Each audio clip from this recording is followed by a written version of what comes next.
याकूब की पत्री अध्याय 2 वचन 26 में वचन पढ़ती हूँ, सभी लोग ध्यान दीजिए।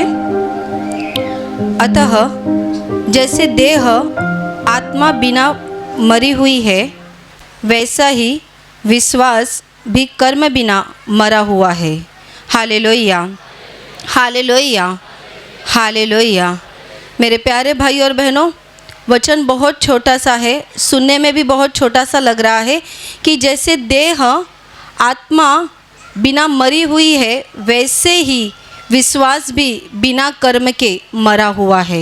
Hallelujah, hallelujah, hallelujah.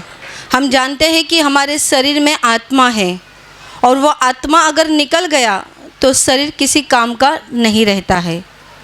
आप जानते हैं अच्छे से, कोई कितना भी व्यक्ति कितना भी अच्छा दिखता होगा, पर एक बार उसमें से प्राण निकल गया तो उस व्यक्ति की कोई कीमत रह जाती है?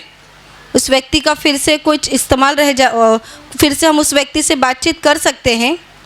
आपके साथ में रहा हुआ व्यक्ति जिससे आप बात करते हो, हर दिन बात करते हो, हर दिन उसके साथ आप अच्छे से व्यवहार करते हो, जब वो व्यक्ति का प्राण निकल जाता है तो क्या आप उससे फिर से कोई बातचीत कर सकते हो? क्यों नहीं कर सकते? वो तो है वैसा ही है, फिर हम उससे बातें क्यों नहीं कर सकते? क्योंकि उसकी देह से आत्मा निकल चुकी है। शरीर से ज़्यादा आत्मा की कीमत है, और जब तक आत्मा शरीर के अंदर है तब तक ही उस शरीर की कीमत है।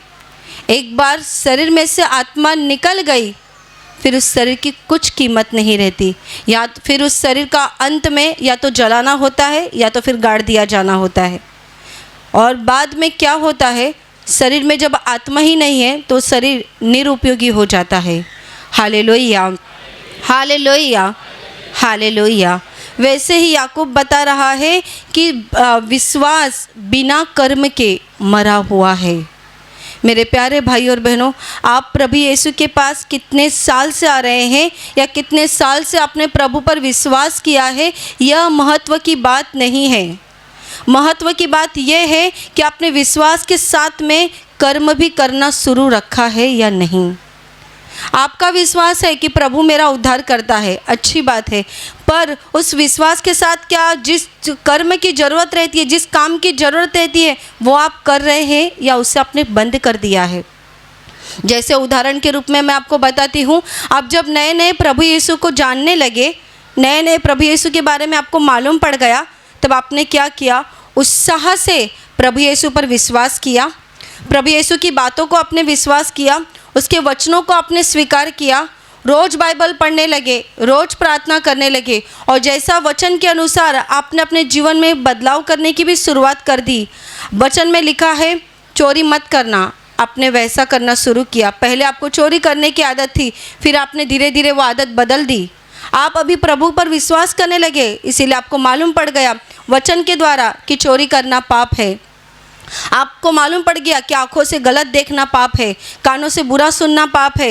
ये कैसे मालूम पड़ गया? प्रभु पर विश्वास करने के बाद जो वचन हम पढ़ते हैं, जिसे हम बाइबल कहते हैं, उस वचन के द्वारा हमें मालूम पड़ गया कि हमें अपने जीवन में क्या बदलाव करना चाहिए। आपने करना शुरू कर दिया। 1 साल बीत गए, 2 साल बीत गए, 3 साल बीत गए, अब आपको प्रभु में आकर 5 साल हो गए, अब आपको प्रभु में विश्वास रख के 10 साल हो गए, पर विश्वास तो एक बाजू रह गया। आप जो पहले से आप वो काम कर रहे थे, क्या आपने वो भी करना शुरू रखा है या उसे बंद कर दिया है? अगर आपने उसे बंद कर दिया है, मतलब आपका विश्वास मरा हुआ विश्वास है, और मरा हुआ विश्वास लेकर प्रभु को कोई खुश नहीं कर सकता। आप कहेंगे, बहुत लोग कहते हैं भी हम बहुत जूने व्यक्ति हैं, बहुत सालों से आते हैं, बहुत जूने लोग हैं। बहुत बार ऐसा हुआ है, प्रार्थना केंद्र में जब आशीर्वाद प्रार्थना केंद्र था तब से हम लोगों के मुंह से सुनते आए हैं, ये भाई ने मुझे ऐसा बोला, उस बहन ने मुझे ऐसा बोला। इन लोगों को क्या पता है, हम तो बहुत जूने लोग हैं, हम तो बहुत जूने लोग हैं। अगर आप जूने लोग हैं तो क्या आपने अपने विश्वास के साथ ही कर्म करना शुरू किया है? अगर आप जूने लोग हैं तो आपको दूसरों की सुनने की क्यों ज़रूरत पड़ रही है? आप क्यों नहीं प्रभु की सुन रहे हैं? आप अगर जूने लोग हैं तो आपको खुद प्रभु के वचनों को पहले मानना चाहिए। Hallelujah, hallelujah, hallelujah. झंडा कंपनी में जब प्रार्थना केंद्र शुरू रहता था, वहाँ पर तो बहुत सारे लोग ऐसा हमें कहते थे, आपको मालूम है वो हॉल कितना छोटा सा था और बहुत गर्दी भर जाती थी। तभी हम लोगों को कहते थे थोड़ा सा आगे सरक जाइए, थोड़ा सा आगे सरक जाइए। उसमें से कितनी बहनें हमको उल्टा कहती थी, आपको क्या मालूम है हम कितने सालों से आते हैं और आप हमें क्या घड़ी घड़ी आगे सरकने के लिए बताते हैं।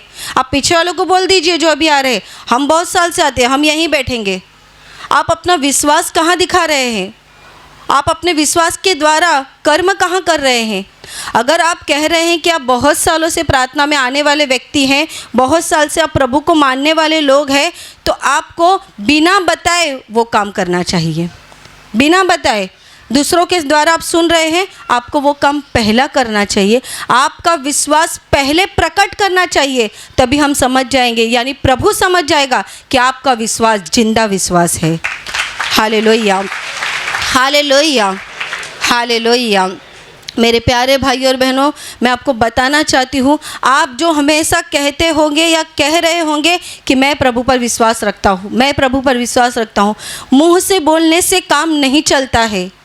केवल मुंह से बोलेंगे मेरा विश्वास है, मेरा विश्वास है, आपको उस विश्वास का प्रतिफल कुछ नहीं मिलेगा, क्योंकि हमें विश्वास के साथ ही साथ कर्म करना बहुत ज़रूरी है। कर्म यानी काम करना बहुत ज़रूरी है। आप केवल बोलेंगे मेरा विश्वास है, मेरा विश्वास है, तो बाद में आपको कुछ नहीं मिलेगा, आप ही बाद में कुड़कुड़ाने लगेंगे। इतनी बार प्रार्थना में आता रहा तो भी कुछ नहीं मिला, क्या फ़ायदा हुआ विश्वास रख के? विश्वास के साथ कर्म करना जरूरी है। प्रभु जो हमें कहता है वो करना जरूरी है। प्रभु जो हमारे जीवन में बदलाव करने के लिए कहता है वो करना जरूरी है। अगर आप वो कर ही नहीं रहे तो आपका विश्वास मरा हुआ विश्वास है। Hallelujah, hallelujah, hallelujah. मैं आपको अब्राहम के बारे में बताना चाहती हूँ। आप में से बहुत लोगों को मालूम है अब्राहम जो प्रभु का बहुत विश्वास योग्य मनुष्य होकर गया, जिसे प्रभु का मित्र कहा जाता है, परमेश्वर का मित्र कहा जाता है। इसके विषय में ऐसा बताया गया है कि ये बहुत बूढ़ा हो गया था, करीबन 90 साल की उसकी उम्र हो गई थी, लेकिन उसे कोई संतान नहीं थी।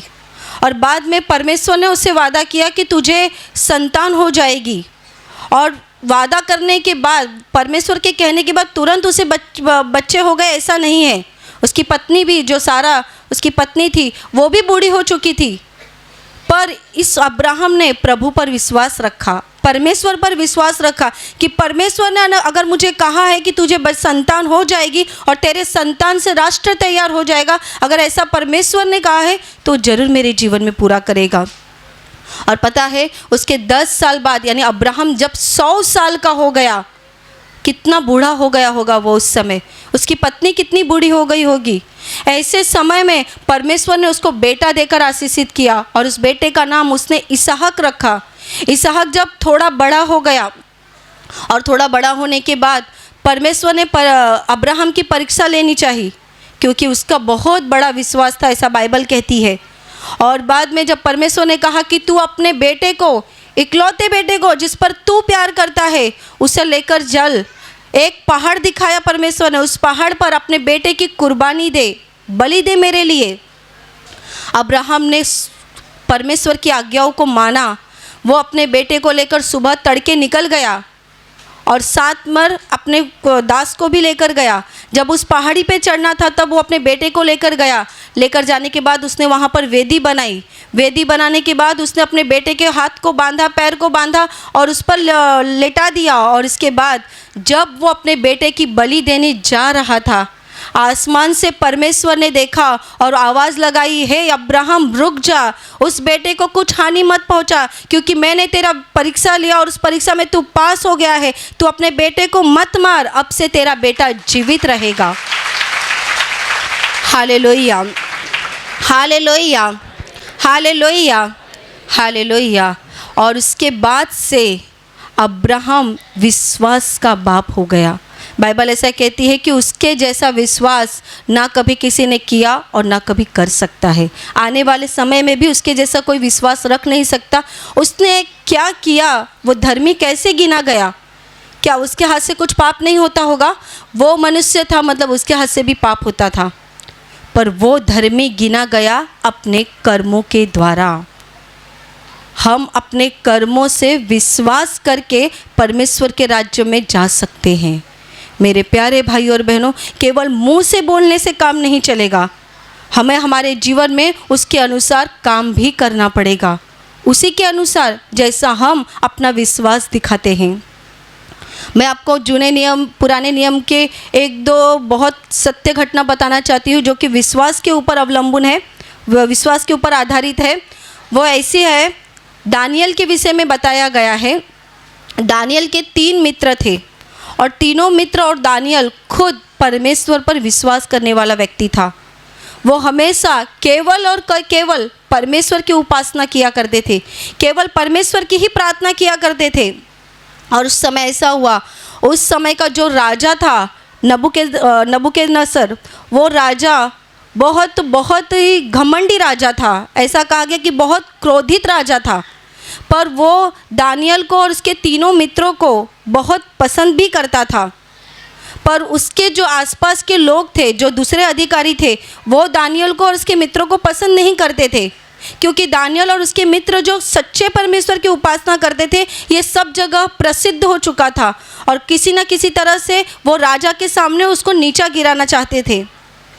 तब उस समय उन लोगों ने राजा को उस्काया, राजा को बहुत बात बता दी ऐसा कि तू अपनी सोने की मूर्ति बना और पूरे देश भर में ऐसी आज्ञा दे कि जब जब यहाँ से ढिंढोरा पीटा जाएगा, तुरही फूकी जाएगी, उस समय पूरे देश के लोग तेरी मूर्ति के सामने सजदा करना चाहिए, नमस्कार करना चाहिए। राजा ने खुद की बहुत बड़ी मूर्ति बनवाई, सोने की मूर्ति, और वो मूर्ति बनवाने के बाद उसने ऐलान करवा दिया कि जब जब यहाँ से तुरही फूकी जाएगी तब तक सभी लोग अपने घर से बाहर निकलकर इस सोने की मूर्ति को दंडवत किया करेंगे। जो नहीं करेगा उनके लिए ऐसा था कि धधकती हुई भट्टी में उनको डाल दिया जाएगा। राजा का फरमान पूरे देश में पहुंचाया गया और फिर उसके जो शत्रु थे वो बहुत खुश हो गए। और जब तुरही फूकी गई और उस समय राजा अपने सिंहासन पर बैठा हुआ था, तब उसके तीनों मित्र भी बाहर आ गए। पूरे देश के लोग जमा हो गए। आपको मालूम है वो देश के लोग कौन थे? वो सब परमेश्वर के लोग थे, वो सब यहूदी लोग थे, परमेश्वर के चुने हुए लोग थे, जो कि बंदी बनाकर लाए गए थे। राजा के अंदर वो बंदी बना दिए गए थे। वो लोग भी परमेश्वर को मानने वाले लोग थे, पर वो डर गए और जब तुरही फूकी गई तब उस समय उन्होंने नमन किया उस सोने की मूर्ति को। पर उन सब में ये जो 3 दोस्त थे, 3 मित्र थे, उन्होंने नमन नहीं किया। वो खड़े के खड़े ही रह के, बाकी सब लोगों ने झुककर उस सोने की मूर्ति के सामने कितनी देर तक नमन करना शुरू किया, पर इनके 3 मित्र, दानियल के 3 मित्र बिल्कुल भी नहीं झुके। वो खड़े रहे और हाथ ऊपर करके, आंखें ऊपर उठाकर परमेश्वर को धन्यवाद देना शुरू किया कि तू मेरा राजा है, तू हमारा प्रभु है, तू हमारा मालिक है, हम तुझ पर विश्वास करते हैं। जब वो तीनों ऐसा बोल रहे थे तभी राजा को बहुत गुस्सा आ गया। राजा ने दानियल को अपने पास बुलाया और कहा कि तेरे तीनों मित्र मेरे सामने सजदा क्यों नहीं कर रहे, क्यों मेरे सोने की बनाई हुई मूर्ति के सामने झुक नहीं रहे हैं?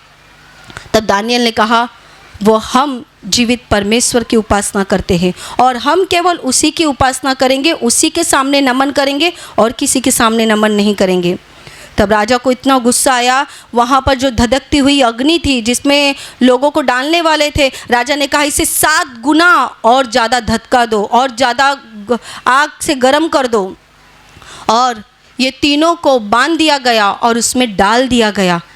बाइबल में ऐसा लिखा गया है कि जो लोग डाल रहे थे उसकी अग्नि की ज्वाला से उन लोगों को चटका लगा, उन लोगों का शरीर जल गया और वो जल के मर गए। ये तीनों को उस अग्नि में डाला गया, उस धधकती हुई अग्नि में। और डालने के बाद राजा ने देखा उस अग्नि के अंदर जो 3 लोगों को बांध के डाला गया था, अभी उनके हाथ पैर के धागे टूट चुके थे और वो भी 3 नहीं तो बल्कि 4 जन हो गए थे। चौथा व्यक्ति उसके अंदर आ चुका था,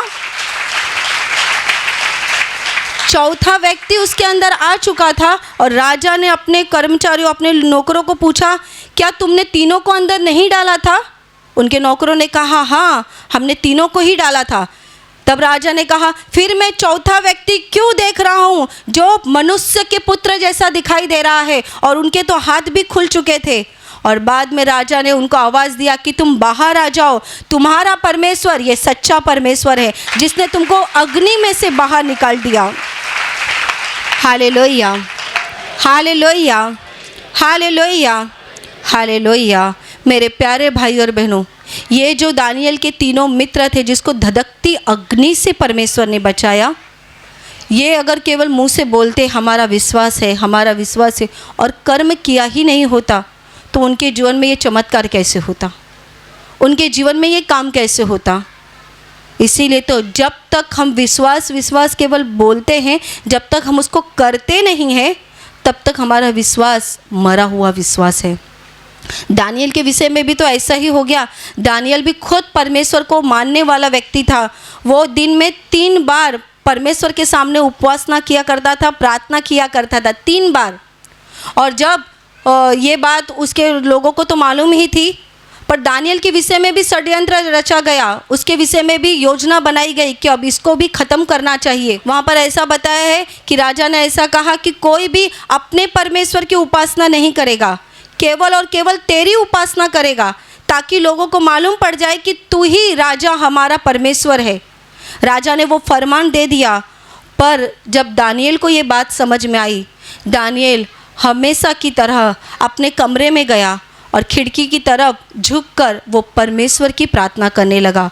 उसने राजा की उपासना नहीं की, उसने राजा के सामने दंडवत नहीं किया। तब क्या हुआ, राजा को जब ये बात मालूम पड़ी, तभी राजा ने गुस्से में कहा, इसे सिंहों की गुहों में डाल दिया जाए, भूखे शेरों के गुहों में, जहाँ पर भूखे शेर रखे थे, क्योंकि वैसा उन्होंने फरमान ही किया था कि जो कोई तेरी उपासना नहीं करेगा उसे भूखे शेरों की गुहों में डाल दिया जाएगा। और दानियल को भी भूखों शेरों के गुहों में डालने के समय राजा ने दानियल को कहा, तू जिस परमेश्वर की उपासना करता है, अब वही परमेश्वर तुझे बचाएगा। दानियल को उसको शेरों की भूखे शेरों के मुंह में डाल दिया गया।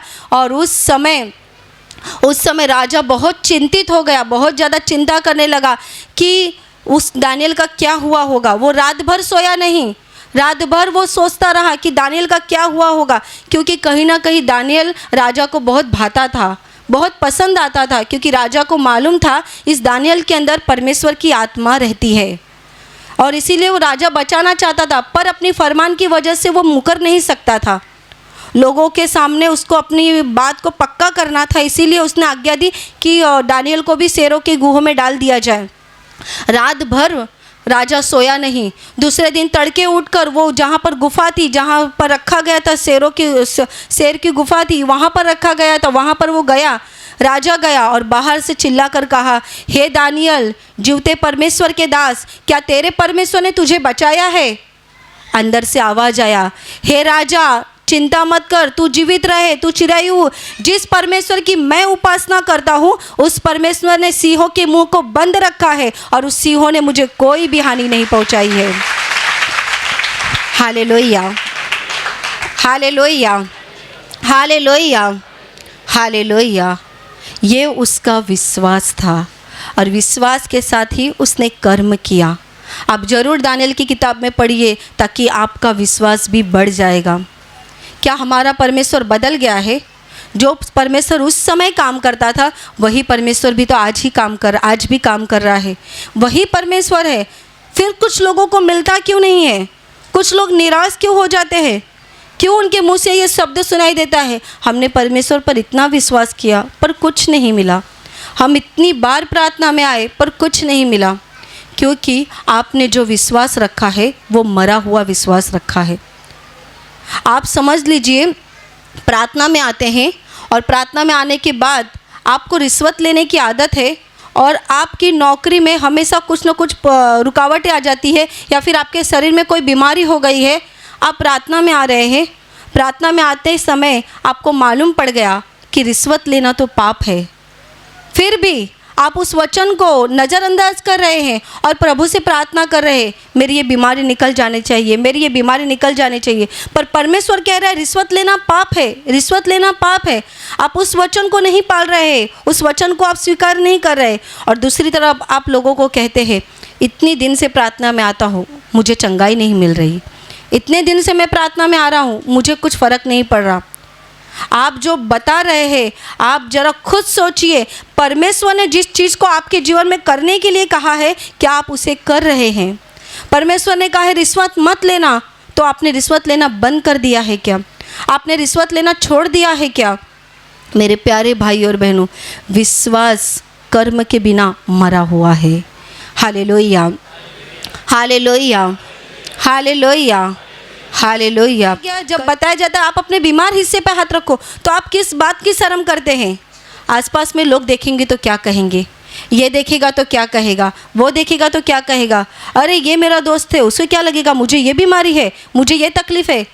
आप किसके लिए प्रभु के पास आते हो और आप किसको खुश करना चाहते हो?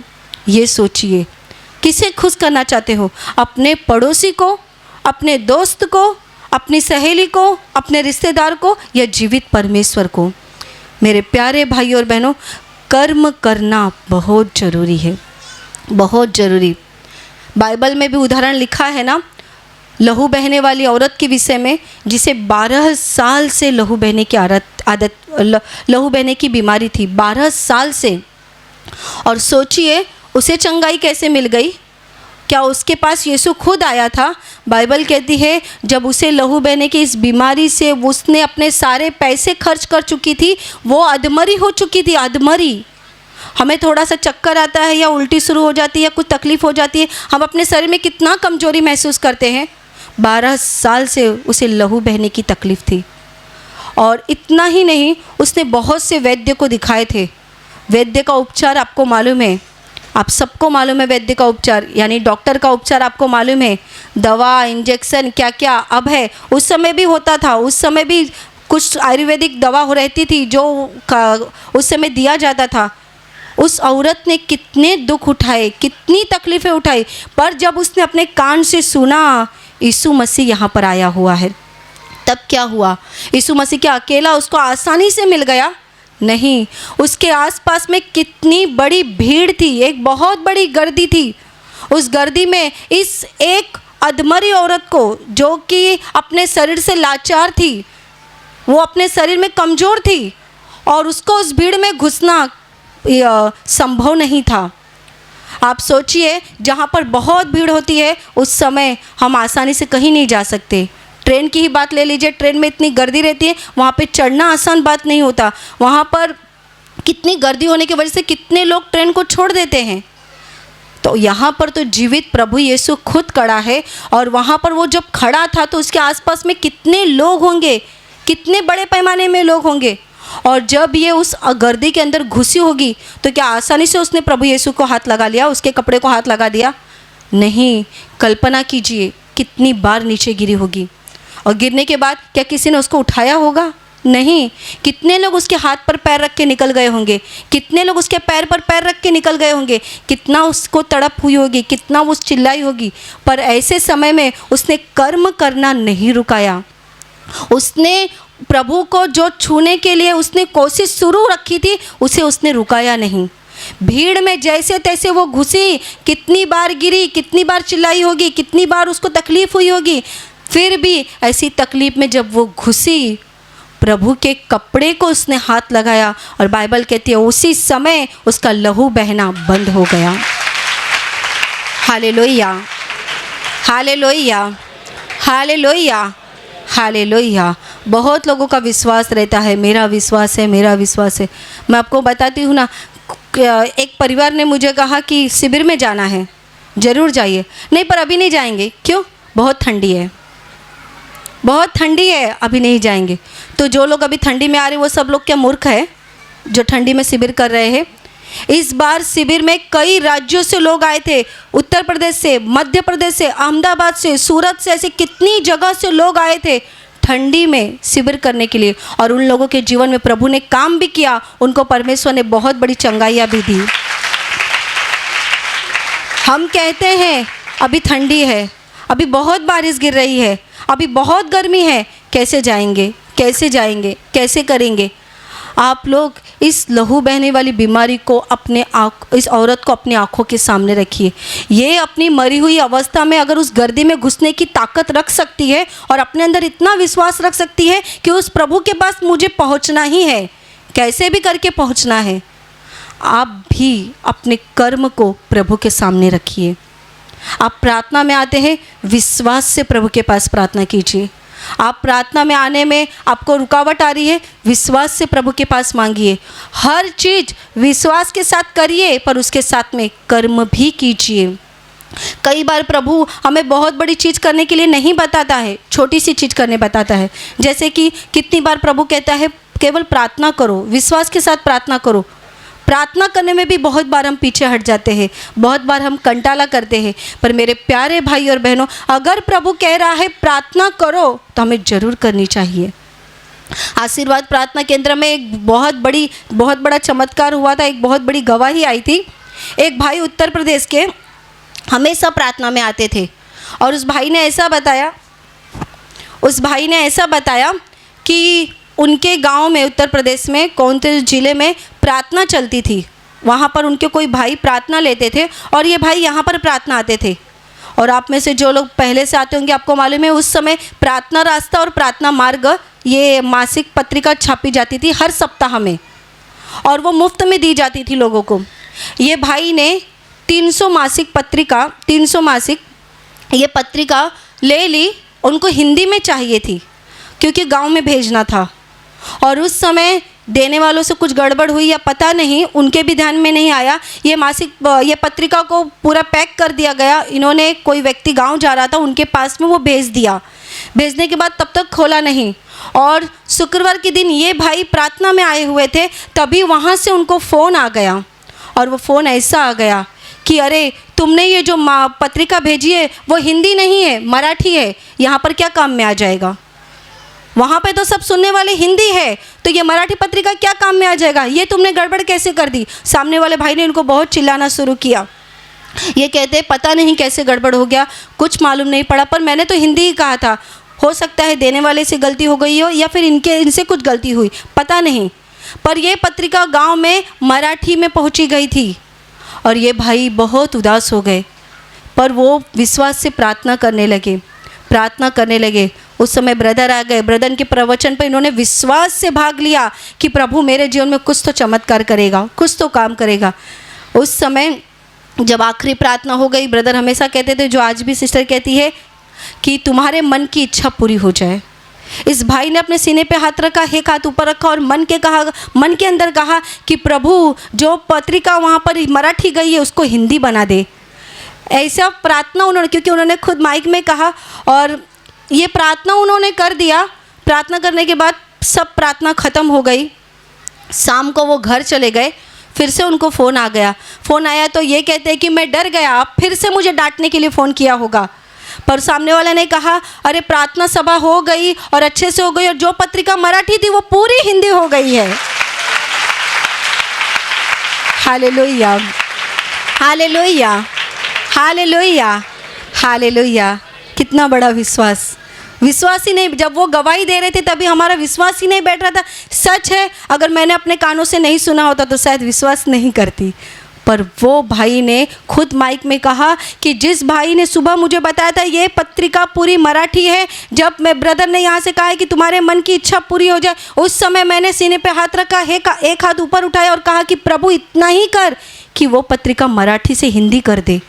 उनके विश्वास के द्वारा उन्होंने जो कर्म किया उसके द्वारा वो सारी मराठी पत्रिका हिंदी में बदल गई। Hallelujah, hallelujah, hallelujah, hallelujah. मेरे प्यारे भाई और बहनों, चुप मत बैठिए। आपको प्रभु ने जो अपने जीवन में बदलाव करने के लिए कहा है वो जरूर कीजिए। केवल प्रार्थना में आकर यहाँ बैठने से काम नहीं हो जाएगा। आप सोचेंगे हर सप्ताह में आकर यहाँ पर बैठते हैं, यहाँ की सिस्टर मुझे पहचानती है, यहाँ के ब्रदर मुझे पहचानती है, पहचान दिखाकर काम नहीं होगा। ये दुनिया में चलता है, प्रभु के राज्य में नहीं। हम आपको 10 साल से भी जानते होंगे ना, तो भी हम आपका सर दर्द नहीं निकाल सकते। आपके जीवन की समस्या को हम नहीं निकाल सकते। आप जिसके पास आए हो उससे हमेशा याद रखिए, वो इस तस्वीर में नहीं बैठा है, बल्कि वो आपके मन को जांच रहा है, आपके हृदय को जांच रहा है। आप यहाँ पर कब से बैठ रहे हैं ये महत्व का नहीं है, आपने उस पर विश्वास करके अपने कर्मों को दिखाना शुरू किया है क्या, अपने कामों को करना शुरू किया है क्या। आप प्रार्थना में आ रहे, आते रहिए। आपकी समस्या नहीं जा रही है तो भी आते रहिए। आप अपने कर्म को करते रहिए। प्रभु ने कहा है जो वचन को, उस वचन को पढ़ते रहिए, उसके अनुसार अपने जीवन में बदलाव करते रहिए, बदलाव करते रहिए। ये बदलाव एक दिन में नहीं हो जाएगा, पर ये बदलाव करने की शुरुआत तो कीजिए। आपके जीवन में शुरुआत तो कीजिए। जो आपके जीवन में अच्छे काम करने की शुरुआत कर रहा है वो अंत में उस काम को पूरा भी करेगा, क्योंकि बाइबल कहती है परमेश्वर विश्वसनीय परमेश्वर है, वो हमें कभी धोखा नहीं देता, कभी नहीं। आपका एकदम प्राणों से प्यारा मित्र आपको धोखा दे सकता है, आपकी सगी माँ आपको धोखा दे सकती है, आपके पिताजी आपको धोखा दे सकते हैं, पर मैं आपको बताना चाहती हूँ वो प्रभु यीशु पर अगर आपने विश्वास किया है वो आपको कभी धोखा नहीं देगा, कभी नहीं। उसने अगर आपको अपने राज्य में बुलाया है तो उस पर पूरा विश्वास कीजिए, विश्वास के साथ अपने कर्म को करते रहिए, ताकि आपके कर्मों को, आपके कामों को देखकर प्रभु प्रसन्न हो जाएगा और वो आपके जीवन को आशीषित कर देगा। Hallelujah, hallelujah. और अभी प्रार्थना करने का समय है। मैं आपके लिए प्रार्थना करने जा रही हूँ। आपके शरीर में जहाँ कहीं बीमारी है आप वहाँ पर हाथ रखिए। अगर आप वहाँ हाथ नहीं रख सकते तो आप अपने सीने पर हाथ रखिए और पूरा विश्वास कीजिए कि प्रभु यीशु इसी समय आपको हाथ लगाकर चंगाई देगा, आपकी बीमारी से आपको छुटकारा देगा, आपके दुखों से वो आपको मुक्त करेगा। प्रभु यीशु के पवित्र नाम से आपके शरीर की हर एक बीमारी इसी समय पूरी तरह से निकल जाए। आपके जीवन का हर एक दुख प्रभु यीशु के पवित्र नाम से इसी समय निकल जाए। आपके जीवन में शैतान की ताकत जो काम कर रही है, मैं प्रभु यीशु के नाम से आज्ञा देती हूँ वो सारी ताकत इसी समय निकल जाए। सब प्रकार की दुष्ट आत्माओं इनके जीवन से पूरी तरह से इन्हें छोड़कर निकल जाओ और फिर से इनके जीवन में वापस मत आना। आपके जीवन में प्रभु यीशु की शांति आए, आपके दिल में प्रभु यीशु का आनंद आए, पवित्र आत्मा की शांति और आनंद आपके जीवन में और आपके परिवार पर आ जाए। आमीन।